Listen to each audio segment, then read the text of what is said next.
একটা শহরে বাস করত বিনয় নামে একটা ভদ্রলোক।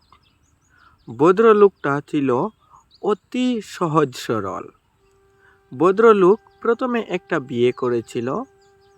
তার একটা মেয়ে আছে, কিন্তু তার মেয়েটার জন্মের সময় তার স্ত্রী মারা যায়। তার তার স্ত্রী মারা যাওয়ার পর ভদ্রলোকটার মেয়েকে লালন পালন করার জন্য সে আরেকটা বিয়ে করলো। প্রথমে মহিলাটি বিনয়ের মেয়ে শিলাকে খুব বেশি ভালোবাসতো, কিন্তু কয়েকদিন যাওয়ার পর সেই মহিলাটি বিনয়ের মেয়েকে আর সহ্য করতে পারল না। হঠাৎ একদিন হেই শিলা, এত সকাল সকাল কি করছিস? আর কোথায় যাওয়া হচ্ছে শুনি? মা, একটু পরে স্কুলে যাব, তাই তো স্নান করতে যাচ্ছি। মেয়েটা স্কুলে যাবে, পড়াশোনা করবে, পড়াশোনা করে যেমন কালেক্টর বনবে।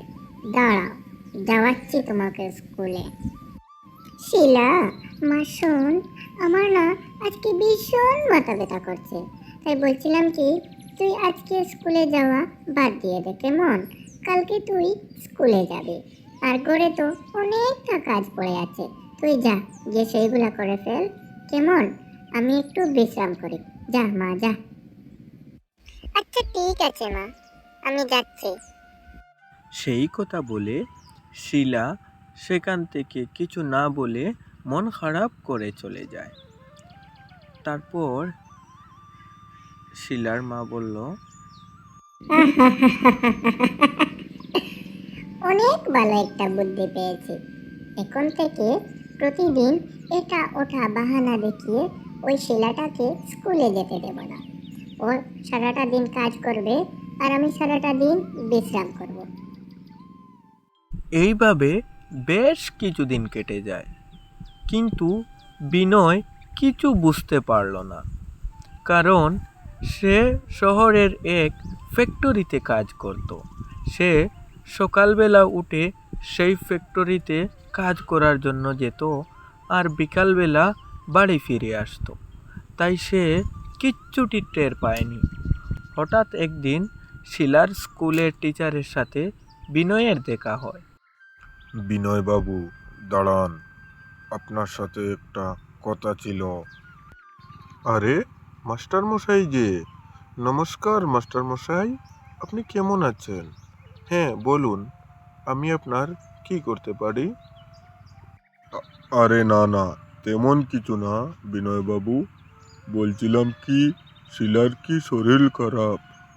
কারণ ও বেশ কিছুদিন ধরে স্কুলে আসছে না কেন? মাস্টার মশাই, আপনি কি বলছেন আমি কিছু বুঝতে পারছি না।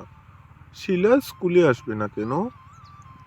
কথা হচ্ছে যে মাস্টার মশাই, আমি প্রতিদিন সকালবেলা কাজে চলে যাই, আর বিকাল 6টার সময় বাড়িতে আসি। তাই ও স্কুলে যাচ্ছে কি না সেটার দিকে আমার খেয়াল হয়নি।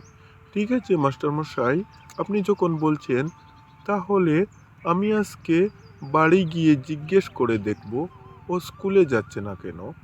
ধন্যবাদ মাস্টার মশাই, এখন আমি আসি।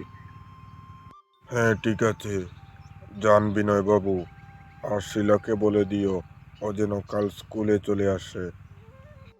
সেই কথা বলে মাস্টার মশাই সেখান থেকে চলে যান, আর বিনয় ও সেখান থেকে চলে আসে। বিনয় বাড়ি এসে দেখল তার স্ত্রী উর্বশী বসে আছে, আর শিলা পড়ার টেবিলে বসে। শিলা, তুমি কি স্কুলে যাও? সত্যি করে বলো তো। বিনয়ের কথা শুনে শিলা অনেক চিন্তার মাঝে পড়ে যায়, সে কি বলবে। তখন হঠাৎ উর্বশী বলে উঠল, আরে না, মানে কাল আর পরশু আমার শরীরটা একটু খারাপ ছিল, তাই আমি শিলাকে বলেছিলাম যে স্কুলে না যেতে, কারণ আমার শরীরটা ভীষণ খারাপ ছিল, আর তুমিও বাড়িতে ছিলে না, তাই আমি ওকে যেতে বারণ করেছিলাম। কেন, কি হয়েছে? না, কিছু হয়নি, কিন্তু তোমার যে শরীর খারাপ সেটা তুমি আমাকে বলনি কেন শুনি? তেমন কিছু হয়নি, সেজন্য তো আমি তোমাকে বলিনি। তাছাড়া তুমি সব সময় অনেকটা ব্যস্ত থাকো, সারাটা দিন কাজ করো, তাই আমি তোমাকে বিরক্ত করতে চাইনি। আচ্ছা, ঠিক আছে, তাহলে কাল কাজে যাওয়ার সময় তুমি আমাকে বলে দিও, আমি তোমার জন্য ঔষধ নিয়ে আসবো। আর শিলা, তুই শোন, তুই কাল স্কুলে চলে যাস, কেমন? কারণ তোর মাস্টার আমাকে বলেছেন কাল তুই যেন স্কুলে যাস। গিন্নি, আমার জন্য ভাত বেড়ে রাখো, আমি মুখ হাত ধুয়ে আসছি, কেমন? পরের দিন সকালবেলা বিনয় কাজে চলে যায়। তারপর উর্বশী শিলাকে দিয়ে সব কাজ করিয়ে নেয়। তারপর শিলা স্কুলে চলে যায়। আর উর্বশী মনে মনে ভাবলো, আজ তো চলে যাচ্ছ, যাও, কিন্তু কাল আমি আর তোমাকে স্কুলে যেতে দেব না। আমাকে কিছু একটা প্ল্যান করতে হবে, যাতে ওই শিলা আর কখনো স্কুলে যেতে পারে না। তারপর উর্বশীর মাথায় একটা দুষ্ট বুদ্ধি চলে আসে। আর সে বলতে লাগলো, পেয়েছি, একটা বুদ্ধি পেয়েছি। এবার দেখি শিলা, তুমি কিভাবে স্কুলে যাও। তার বেশ কিছুক্ষণ পর উর্বশী বড় একটা হসপিটালের সামনে পৌঁছে যায়। আর উর্বশী একটা ডাক্তারের সাথে দেখা করে। ডাক্তারকে গিয়ে উর্বশী কানে কানে কিছু বলল, আর ডাক্তার তার এক হাতে ব্যান্ডেজ করে দিল। তার বেশ কিছুক্ষণ পর উর্বশী বাড়িতে চলে আসে। তার আসার কিছুক্ষণ পর শিলাও বাড়িতে চলে আসে। শিলার সাথে সাথে সেই দিন বিনয়ও চলে আসে। ওরা এসে দেখলো উর্বশীর হাতে ব্যান্ডেজ করা। তারপর, মা, তাড়াতাড়ি বলো, তোমার কি হয়েছে মা? আরে, কি কি কি কি হয়েছে উর্বশী? তোমার হাতে এরকম ব্যান্ডেজ বাঁধা কেন? তোমার কি হয়েছে? বিনয়ের আর শিলার কথা শুনে উর্বশী অনেকটা খুশি হয়ে যায়।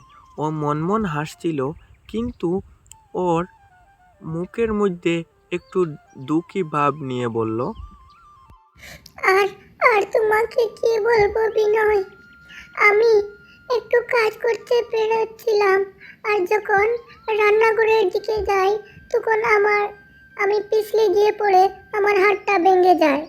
এখন ডাক্তার বলেছে আমি নাকি 3 মাস কিছু করতে পারবো না।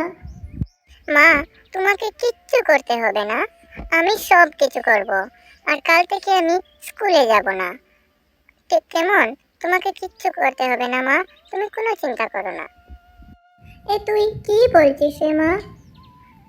আমি কষ্ট করে কাজ করব, কিন্তু তোকে তো স্কুলে যেতেই হবে। আমি চাই না আমার জন্য তোর পড়া নষ্ট হোক।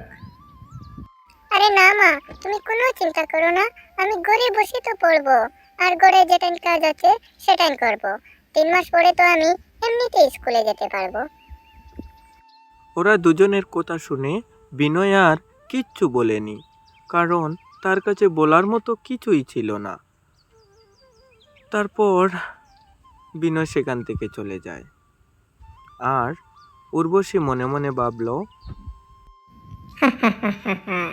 বোকা শিলা, তুমি আর কখনো স্কুলে যেতে পারবে না।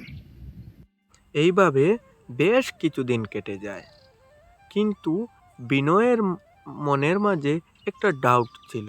আর সে বলল, আচ্ছা, উর্বশীর কি সত্যি সত্যি হাড়টা ভেঙে গেছে, নাকি তার মাঝে কোনো রহস্য লুকিয়ে আছে? কারণ যদি ওর হাড়টা খারাপ হতো, তাহলে তো ডাক্তার ওকে ঔষধ দিত। আমি তো আজ অবধি একদিনও দেখিনি যে উর্বশীকে কোনো ঔষধ খেতে, বা গড়ে তো ঔষধই নেই। আমাকে ওর উপরে নজর রাখতে হবে।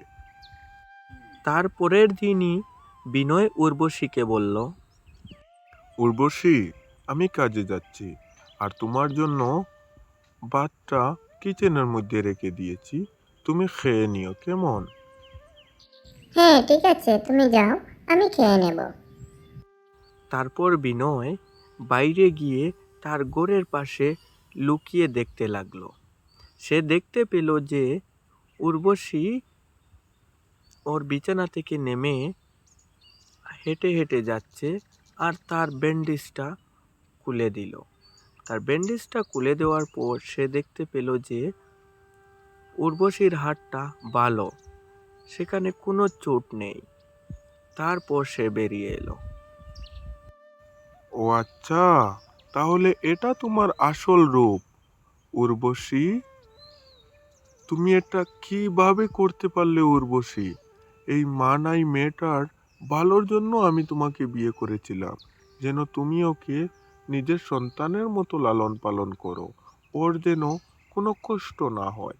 কিন্তু তোমাকে বিয়ে করার পর আমি তো ওই মেয়েটিকে আরো বেশি কষ্টের মধ্যে ফেলে দিয়েছি।